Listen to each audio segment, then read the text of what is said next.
Salut tout le monde, c'est Akuro, j'espère que vous allez bien. On se retrouve enfin pour le recap de la semaine 4. J'ai beaucoup tardé pour le faire. Là, on est présentement un jeudi. J'aurais dû le faire le samedi ou le dimanche passé.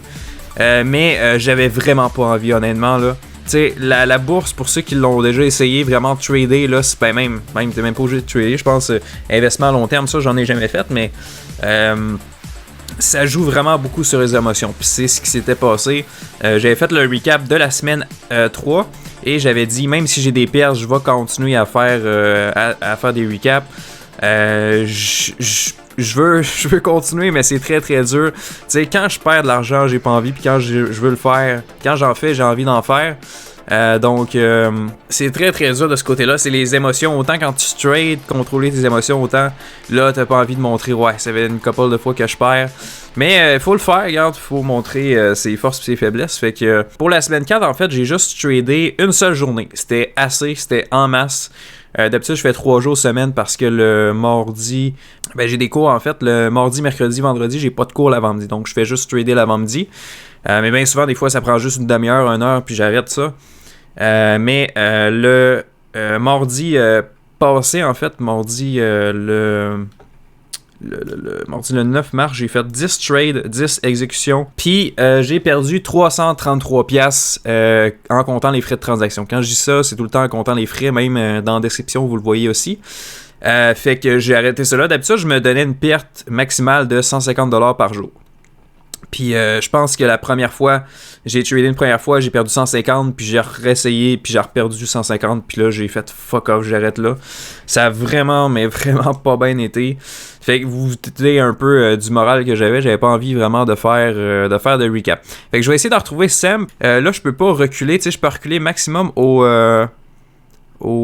16 mars, puis ça c'est le 9 mars, fait que je vais reculer en 5 minutes, malheureusement. Tu sais, les bougies 5 minutes, je peux pas reculer en bougie de 1 minute. Fait que première action que j'ai tradé lundi, c'est Semp ici. Malheureusement, j'ai pas les times en 1 minute.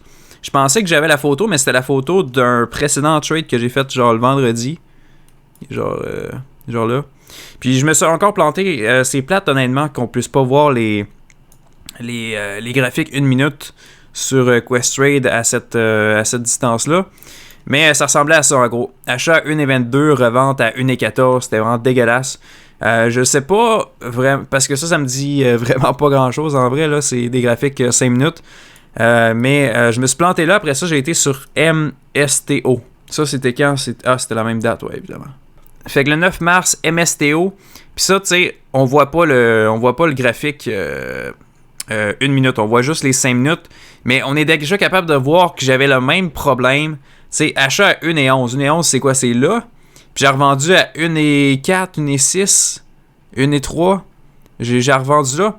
Puis regardez, là, ça se met à monter après. C'est tout le temps le même problème, là. C'est vraiment mon erreur, là, mais ça me faisait extrêmement chier. Fait que quand je voyais ça, là, lundi, moins 150$, puis là, un autre, moins 150$. Parce que là, il y a l'air d'avoir plusieurs exécutions, mais en fait, c'est parce que je me suis pris plusieurs fois pour vendre. Je pense que c'est à cause que il voulait pas m'y vendre, fait que j'ai peut-être baissé mon ordre, là, mais ça fait quand même une semaine, fait que je me rappelle pas exactement.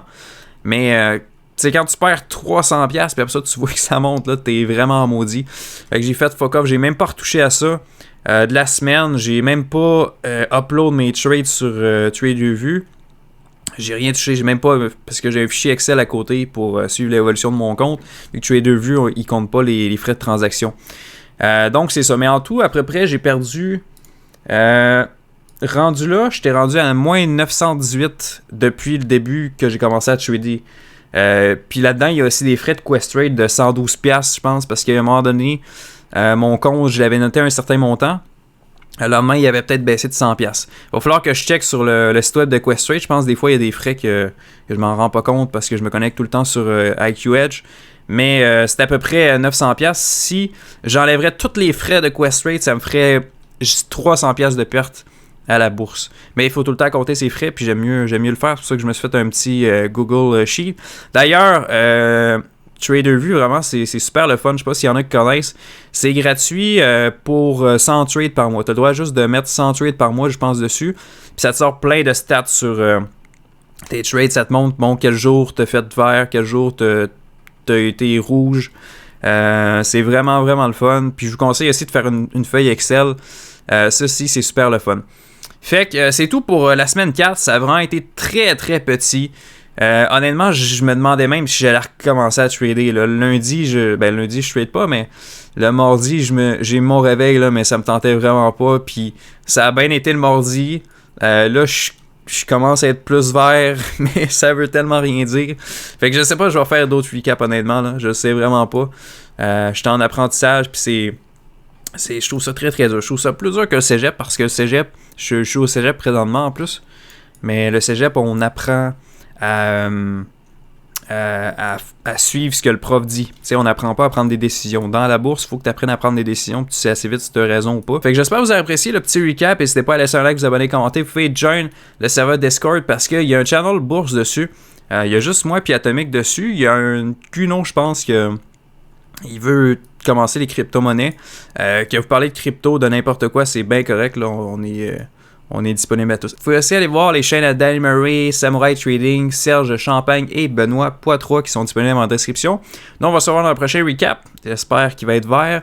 Fait que je vous souhaite bon trading. Ciao!